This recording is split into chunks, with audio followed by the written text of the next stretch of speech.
Jadi prajurit revolusi itu ingat, jadi prajurit revolusi itu prajurit pembebasan, rendah hati, rela berkorban. Itu yang nanti akan dia perang juga terhormat, mati pun terhormat. Walaupun dia mati tapi namanya akan mengenang sampai dunia kiamat. Ini dari Corong sampai Saberai. Ini sudah TPN. Sisa peluru, sisa peluru. Jadi kita perang terus sampai dunia kiamat. Kalau tidak kembalikan kedaulatan, kita perang terus sampai dunia kiamat. Saya serahkan umat Islam pertama, Bapak sebagai saksi dan teman-teman Bapak sudah punya. Terima kasih. Saya serahkan kepada pimpinan kita.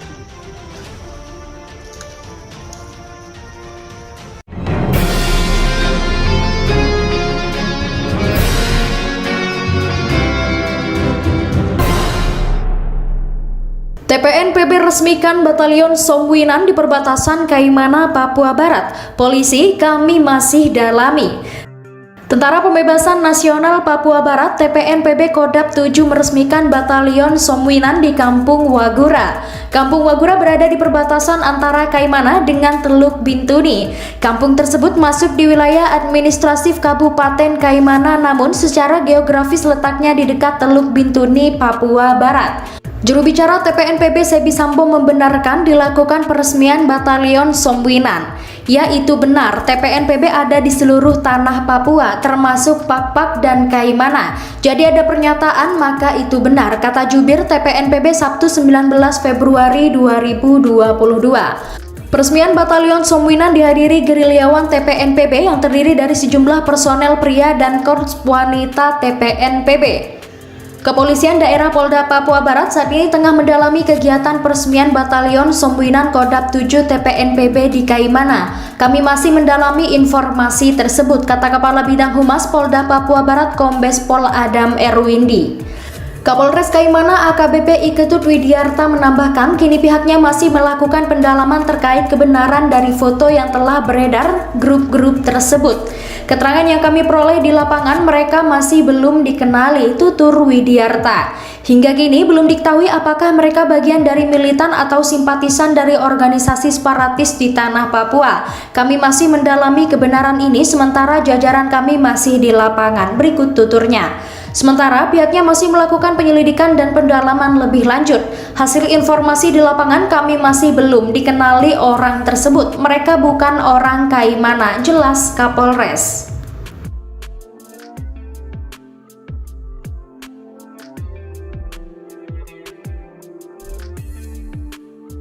Kasus mutilasi di Papua oleh TNI makin serius hingga sebut pelanggarannya terlalu berat. DPR sampai panggil Menteri Pertahanan dan Panglima TNI untuk meminta hal ini. Kasus mutilasi di Papua yang melibatkan Tentara Nasional Indonesia masih berlanjut. Di tengah banyaknya kasus di Indonesia, kasus ini mendadak menjadi masalah serius hingga menyeret Menteri Pertahanan dan Panglima TNI Andika Perkasa untuk turun tangan. Menurut Kompas TV Sabtu 3 September 2022, Komisi 1 DPR berencana memanggil Menteri Pertahanan Prabowo dan Jenderal TNI Andika Perkasa. Ini terjadi setelah kasus pembunuhan dan mutilasi di Papua oleh TNI makin disorot. Anggota Komisi 1 DPR Effendi Simbolon menilai kasus ini merupakan pelanggaran HAM berat. Oleh sebab itu, ia sampai memanggil Menteri Pertahanan dan Jenderal TNI untuk meminta penjelasan. Mereka dijadwalkan akan hadir pada Senin 5 September 2022. Kita lihat rangkaian ada kegagalan disiplin, ini kategori hak asasi manusia berat, sudah bunuh mutilasi pula. Etika lawan musuh saja tak sampai begitu, ini barbar sekali, berikut katanya. Politikus PDI Perjuangan ini menilai kasus pembunuhan serta mutilasi merupakan kejadian memilukan karena memakan korban sipil. Terlebih, pemerintah sudah berkomitmen untuk menjadikan kondisi Papua dan Papua Barat kondusif. Namun peristiwa ini bisa mengubah pandangan orang Papua karena dianggap terlalu kejam dan brutal. Ini akan menjadi bahan evaluasi terkait bina teritorial yang dilakukan oleh TNI. Harus ada evaluasi ketidakefektifan operasi dan bina teritorial. Pendekatan TNI harus humanis, hormati hak asasi. Tidak ada tradisi orang Papua lakukan mutilasi. Saya kira harus diseret ke pengadilan. Berikut ujarnya. Dalam kasus ini ada 6 prajurit TNI AD yang terlibat pembunuhan disertai mutilasi terhadap 4 warga sipil di Papua. Mereka antara lain Mayor INF HF dan Kapten INF DK, Pra-KPR, Pratu RAS, Pratu RPC, dan Pratu R. Mereka ditetapkan sebagai tersangka perampokan, pembunuhan, dan mutilasi. Selain TNI Angkatan Darat, ada beberapa orang sipil yang terlibat dan ditetapkan sebagai tersangka, diantaranya APL alias J, DUR, dan RMH. Kasus ini diduga berawal dari transaksi jual beli senjata oleh TNI Angkatan Darat yang telah ditetapkan sebagai tersangka dengan korban. Jual beli senjata ini justru berakhir dengan perampokan dan pembunuhan terhadap korban yang ingin membeli senjata. Korban diduga adalah anggota KKB. Untuk tersangka ditangani oleh kepolisian setempat, sementara TNI Angkatan Darat ditangani oleh POM AD. Sementara 6 tersangka tersebut ditahan selama 20 hari sejak 29 Agustus hingga 17 September 2022 di Subdetasemen Polisi Militer 17 Cendrawasih Mimika.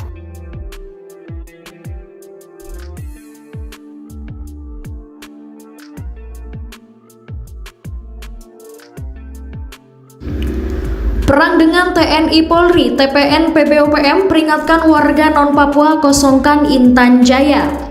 Komandan Operasi Tentara Pembebasan Nasional Papua Barat Organisasi Papua Merdeka TPN PBOPM Kodak 8 Intan Jaya Undius Kogoya mengeluarkan peringatan agar warga non-Papua untuk segera mengosongkan Intan Jaya. Peringatan itu disampaikan dalam siaran pers yang dikirim kepada suara.com Jumat 12 November 2021. Juru bicara TPN PBOPM Sebi Sambung mengatakan jika peringatan itu disampaikan Undius Kogoya dalam laporannya kepada Markas Pusat Komnas TPN PBOPM. Dalam laporan tersebut Undius mengeluarkan peringatan bagi warga sipil non-Papua.